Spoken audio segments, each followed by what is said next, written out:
कफन पहन के निकलता हूँ, कब किससे भिड़ जाऊं। जिंदगी एक जंग है, बैटल ऑफ लाइफ। मेरे हाथ में जो किताब है उसका नाम यही है, जिंदगी एक जंग है, जो इंग्लिश, हिंदी और उर्दू जबान में अवेलेबल है। लेकिन क्या खास है इस किताब में जो आपको इमोशनली जोड़ देगा? इसके ऑथर जनाब रेहान अहमद सिद्दीकी साहब से, जिन्हें लोग अहमद सिद्दीकी साहब के नाम से भी जानते हैं।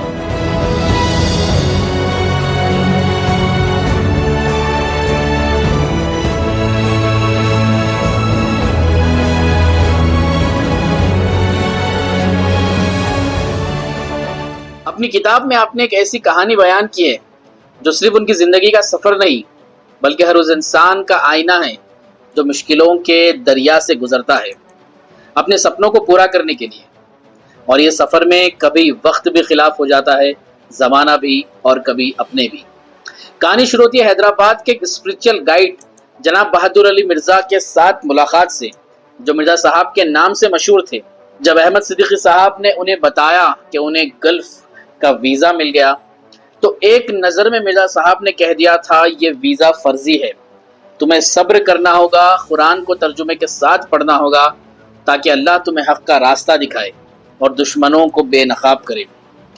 इस धोखे के बाद अहमद साहब ने हैदराबाद में सिक्योरिटी ऑर्गेनाइजेशंस के जरिए काफ़ी मेहनत की, मुख्तलिफ जगहों पर काम किए, अपनी मेहनत और ईमानदारी के लिए कई अवार्ड्स भी जीते। फिर एक दिन उनका सपना पूरा हुआ। 2007 में वो दुबई गए, वहाँ मेहनत और स्ट्रगल किया, 2009 में शादी की और आज एक कामयाब ज़िंदगी गुजार रहे हैं अपनी फैमिली के साथ। आज हम सुनेंगे उनकी ये दिलचस्प कहानी, इंस्पायरिंग और इमोशनल कहानी, उन्हीं के ज़माने।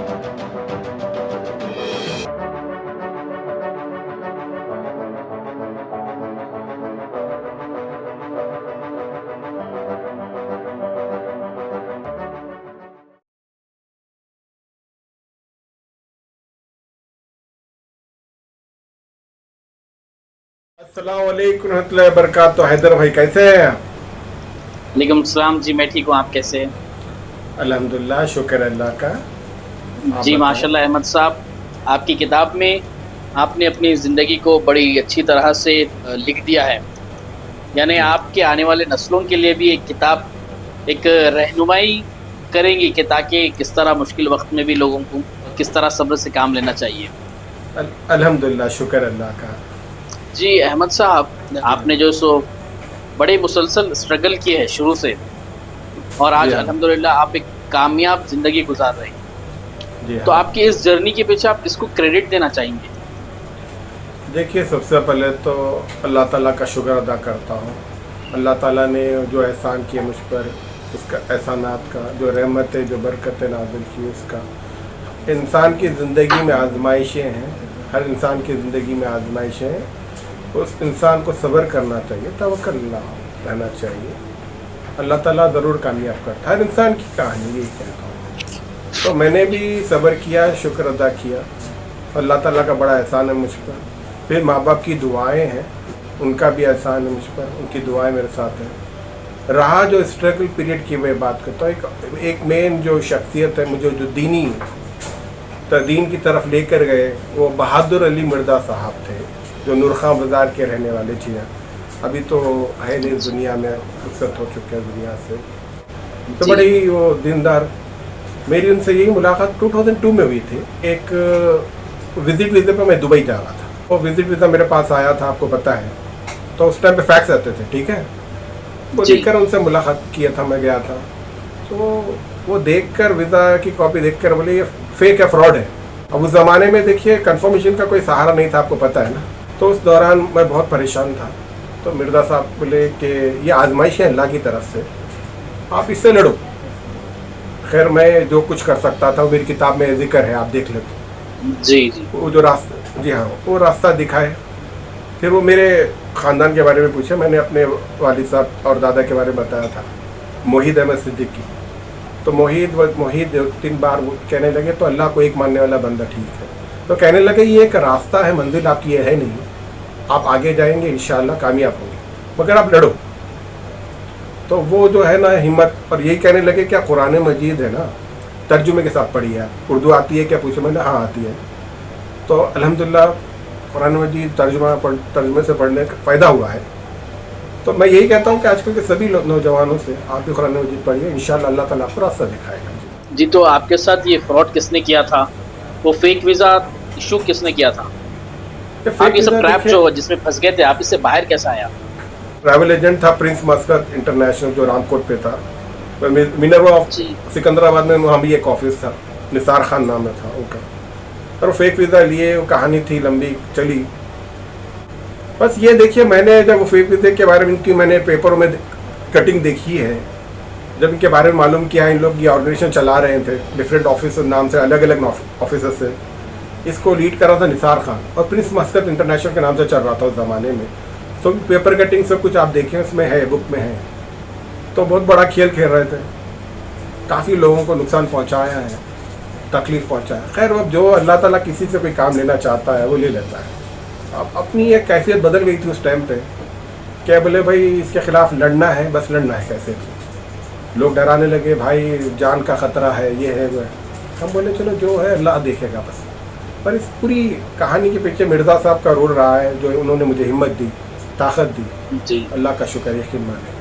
मैं यही कहता हूँ कि देखिए, मैं मिर्ज़ा साहब से मेरी मुलाकात हुई और उनसे फ़ायदा पहुँचा है, और यकीनन सेम फ़ायदा दुनिया में काफ़ी लोगों ने उनका उठाया होगा। उनका शुक्र अदा करना है, एहसान मानना चाहिए, याद रखिएगा। कोई अगर आपको एहसान किया, उसका शुक्र अदा करना, एहसान मानना आप पर फ़र्ज़ है।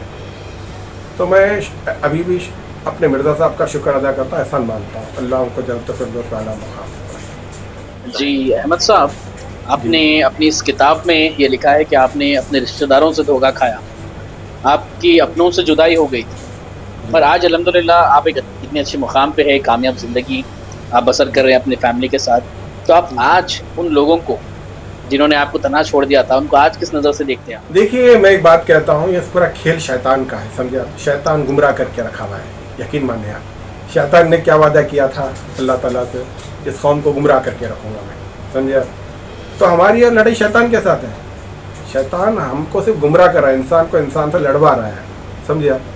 तो अब जहाँ तक मेरे दादा जान हकीम मोहित अहमद सिद्दीकी, वो दीनी घराने से ताल्लुक़ रखते हैं, और मैं उनके जो पहले दामाद थे मोइनुद्दीन अहमद सिद्दीकी साहब, जो मेरे फूफा है, उन्होंने भी दीनी घराने से ताल्लुक़ रखते हैं। अब शैतान ने देखो भाई क्या वार किया, हम नहीं जानते, किन लोगों को गुमराह किया।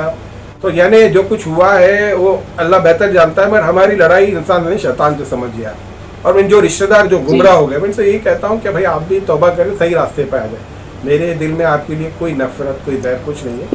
ख़ानदान का शिजरा ढूंढ रहा हूँ, बस अगर शिजरे के बाद बस बता दें अगर कोई इन्फॉर्मेशन, बस आपका शुक्रगुजार हूँ बस, और कुछ। आपकी ज़िंदगी का एक मकसद है कि आप अपने ख़ानदान के शिजरे को तलाश कर रहे हैं, तो आपको ये आपकी इस जिद्दोजहद में आपको कहाँ तक कामयाबी मिली? देखिए हैदर, देखिए सोशल मीडिया का सही इस्तेमाल करना चाहिए, उसका फ़ायदा है, यकीन मानिए आप। मैंने देखो, मेरे जो ख़ानदान का शिजरे को जो ढूंढ रहा था मैं, सोशल मीडिया के थ्रू ही मुझे मिला है खादी ख़वामुद्दीन सिद्दीकी साहब का ग्रुप।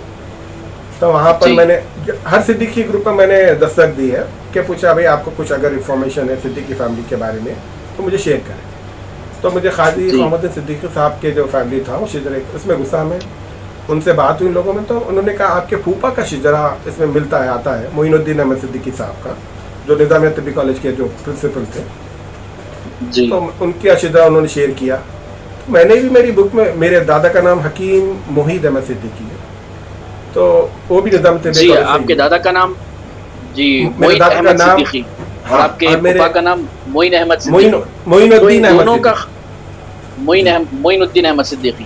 तो दोनों का जो खानदान है वो सिद्दीकी खानदान है, तो क्या दोनों का भी आपस में कनेक्शन था? हैदर, यही तो सवाल है। मेरे दादा का नामो निशान मिटा दिए, जबकि उनके वालिद साहब कौन थे, वालदा कौन थे, समझिए आप। अब जहाँ तक अभी तक मेरे पास जो इन्फॉर्मेशन आई है, हमारे दादा जो है उनके एक भाई थे, उनका नाम शायद मुखीद अहमद सिद्दी हो, उनको चांद भाई कहते थे, उन्होंने शिया फैमिली में शादी करे, मैंने सुना है। उनकी एक बहन थी, आगापुरे में रहते हैं, नामपल्ली में। आपको पता है एक मीनार मस्जिद जो है, उसके मस्जिद से राइट साइड पे आप यूसुफ दलाल को जाते हैं, वहाँ पर नसीर और बशीर दो भाई थे, जुड़वा, समझिए आप। तो वो मेरे दादा की बहन के बच्चे थे। और ये कहानी ये है, दादा की जो बहन थे उनको 4 बेटियां थे, उनकी एक बेटी की शादी पाकिस्तान में हुई है और ये बच्चे जो है लेट पैदा हुए, दोनों ट्विंस थे, नसीर और बशीर।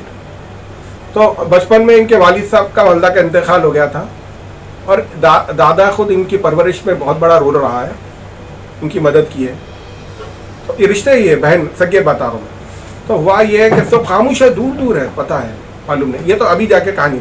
तो हुआ ये, मैं 1994 में जो साहब नसीर साहब उनसे मुलाकात करा था, और रेलवे के कॉन्ट्रैक्ट भी जाते थे, कॉन्ट्रैक्ट लेते थे, जो मटेरियल सप्लाई करते, गाड़ियों रेलवे के जो है ना ट्रेन के जो पार्ट्स सप्लाई करते थे, वो मैकेनिक भी थे, मशहूर है वो, जाके आप किसी से पूछो।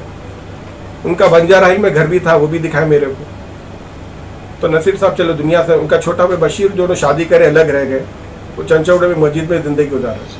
खैर ओवरऑल यही पता चला नसीर साहब का तो इंतकाल हो गया, बशीर साहब है वो भी ख़ानदान से छुप के है बैठे थे। समझ में ये नहीं आ रहा कि हर कोई छुपा क्यों है, एक दूसरे से जुड़ा हुआ क्यों नहीं है, वजह क्या है आखिर, मैं जानना चाहता हूँ। मैं जानना चाहता हूँ मेरे वालिद साहब के दादा है जो है, मेरे जो दादा है, उनका ख़ानदान कौन सा है आखिर। आज से 100 साल पहले शादियाँ तो ख़ानदान में ही होती थी ना, कहीं दूर तो नहीं होती थी। जो सिद्दीकी ख़ानदान, सिद्दीकी फैमिली जो बता रहे हैं, और हमारे दादा की जो दूसरी शादी रॉयल फैमिली में हुई है, जिससे मेरे वालिद साहब मेरे ताया पैदा हुए, उस शादी में हकीम मोइनुद्दीन अहमद सिद्दीकी जो फूफा, उनकी पहली बीवी शरीक थे उसके अंदर। सच्चाई यही है। और दादा की और फूफा की जो एज है ज़्यादा डिफरेंस नहीं है। खैर वो क्या मसला हम नहीं जानते, उस ज़माने में शादियाँ तो ऐसी होती थी। तो मोइनुद्दीन साहब के जो पहली और 20 बच्चे तो पाकिस्तान में चले गए, सेटल है। मोइनुद्दीन साहब के जो वालिद साहब थे मौलवी निज़ामुद्दीन साहब, उनकी भी अपनी कहानी है, बड़े बुजुर्ग हस्ती है ना, यानी मुर्शिदी ख़ानदान से, उनका रिकॉर्ड भी नहीं मिल रहा है। तब यही कहना है कि क्या चीज़ है शैतान ने जो छुपा रखी है। और जब मुर्शिदी ख़ानदान को मैंने अप्रोच हुआ है कि ये बात की है कि भाई कोई लोग खामोश बैठे हैं। अब मेरे दादा का घर जो है खानखाई जैलानी मुस्तदपुरा मलिकदाना मस्जिद के सामने है। जब मैंने इंक्वायरी की, हर कोई ये कहता कि हाँ भाई आपके दादा का ये थे, सही बात है, आज हकीम साहब की हवेली कहते हैं, उनको सही कह रहे हैं, हम जानते हैं उनके साथ जुल्म हुआ, ये भी जानते हैं, सब जानते हैं, मगर ज़्यादा कुछ बोल नहीं रहे, खामोश बैठे। अब जिनको मालूम है मुँह नहीं खो रहे। देखिए वो अब वक्फ बोर्ड के अंडर है प्रॉपर्टी, उसके डिटेल्स मैंने शेयर किया, मुझे प्रॉपर्टी से लेना देना नहीं है। तो अंडर वक्फ के है वो, तो खैर देखो अब वक्फ के चोरा कौन है वो अल्लाह को जवाब देना है। ज़मीन अल्लाह की है, कब्ज़ा अब्दुल्ला का है, वो अब्दुल्ला कौन है आप जानते हैं, हम जानते हैं। ऐसी हज़ारों खानखाई जिलानी से आपका क्या ताल्लुक़ है?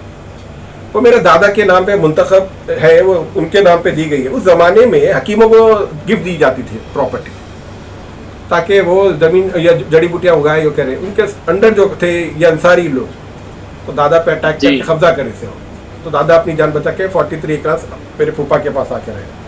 उसमें जिक्र है।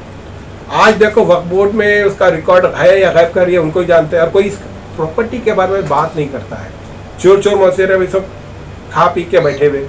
खैर मुझे प्रॉपर्टी से लेना देना नहीं है, मुझे मेरे दादा का शिजरा चाहिए, और मेरी दादी नवाबी फैमिली से थी, उनका शिजरा चाहिए, और कुछ नहीं। तो जब मैं सवाल करता हूँ अपने ख़ानदान वालों से तो सब खामोश है, कोई जवाब नहीं। हमें जानना चाहिए कि हमारी परवरिश कैसा हुई, हमारे वालिदैन कितनी मेहनत से हमें ये ज़िंदगी दी है। बिल्कुल हमें हक़ है ये सब चीज़ों को जानने का।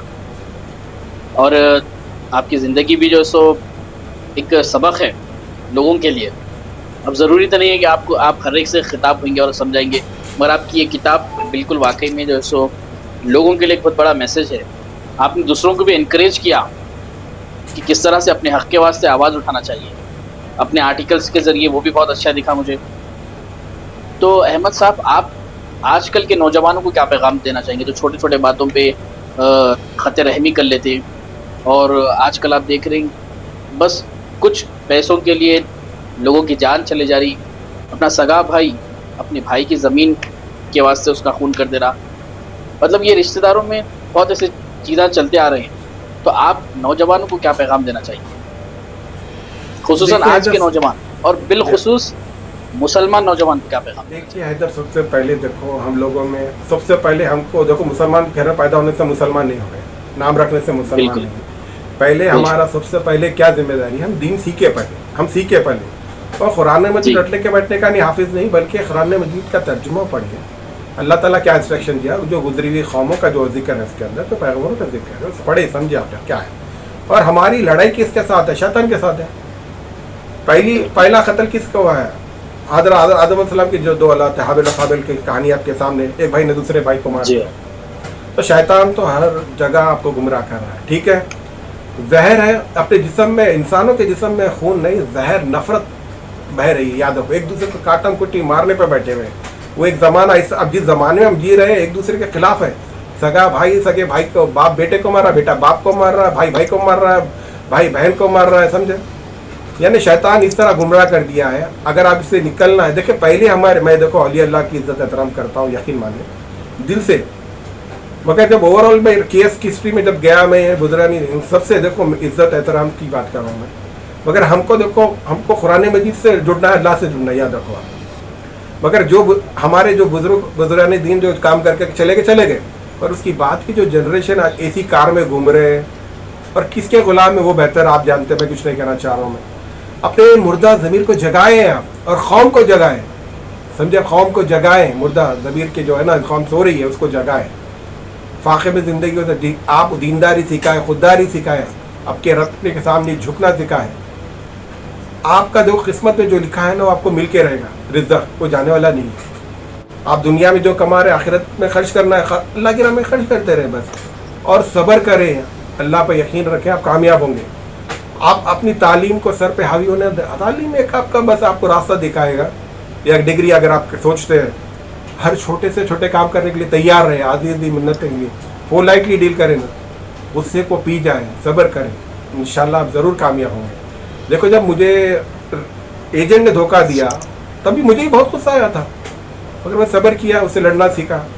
फिर हालात से लड़ते लड़ते मैं ही वहाँ भी मैंने छोटी मोटी नौकरियाँ की अपने इंडिया में, फिर दुबई आया, यहाँ भी कोशिश किया, कामयाब हुआ। आप मेहनत करें, शुक्र अदा करें, कामयाब। कदम कदम पर आज मैं धोखे खा रहा हूँ, शिजरा ढूंढने के लिए लोग पैसे ले रहे, खा जा रहे, हम बताते तुम बताते, कोई बात नहीं, उनका मुर्दा ज़मीर है, मैं क्या कर सकता। कोशिश करना मेरा काम है, आखिरी सांस तक मैं कोशिश करता हूँ ना, इंशाअल्लाह अल्लाह कामयाब करेगा। इंशाअल्लाह अल्लाह आपको ज़रूर कामयाब करेगा, क्योंकि आपकी किताब का नाम ही है ज़िंदगी एक जंग है। देखिए जब तक आपकी सांसें चल रही है, आखिरी सांस तक ज़िंदगी एक जंग है।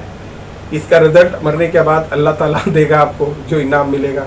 देखिए हमारे अमल ऐसे नहीं है कि आप जन्नत मिल जाए आपको, समझे। आप ये सोचना ही भूल जाए। आपकी नमाजें, रोज़े, ज़कात, उम्रा सब ऐसी है, बाजू रख दे आपका अमल जो है ना, आपकी नीयत वो अल्लाह बेहतर जानता है। आप बन मुट्ठी अल्लाह की राह में खर्च करें, छुपा कर करें, वो आपका अजर आपको दुनिया में भी मिलेगा, आखिरत में भी मिलेगा। बहुत बहुत शुक्रिया अहमद साहब, आपके साथ ये कन्वर्सेशन बहुत उम्दा रहा और बहुत कामयाब रहा, क्योंकि ये नौजवानों के वास्ते भी एक बहुत बड़ा पैगाम है। आपने इतना टाइम निकाला, आपका बहुत बहुत शुक्रिया।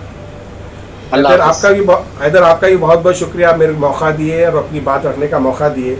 और बस यही कहता हूँ, मेरे दिल में किसी के लिए भी नफरत नहीं है भाई, सबके लिए प्यार है। मैं चाहता हूँ हर आदमी अपने ख़ानदान का शिजरा ढूंढे, रखे, आप भी रखें, ताकि हो सकता है अच्छे बुरे कुछ ना इख्तलाफ कुछ भी हुआ होगा, नफरत है या कुछ भी होगा, आप सब मिटाएं, एक हो जाएं, समझे। एक हो, आज के हालात के हिसाब से मैं कह रहा हूँ एक हो जाएं, कोशिश कीजिए। अच्छा बुरा लगा हुआ है ठीक है, मगर कोशिश कीजिए दीन से जुड़े रहें। आगे आने वाला बहुत ही ख़राब वक्त है।